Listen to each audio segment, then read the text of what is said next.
Good morning sa inyong lahat dyan. Alam ko, nag-i-enjoy kayo sa araw na ito. Ito, lakad-lakad lang yan sa MOA ng birthday ko.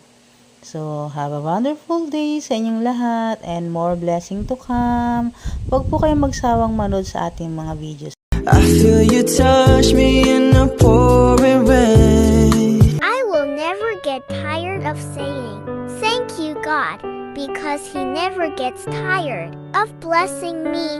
Amen.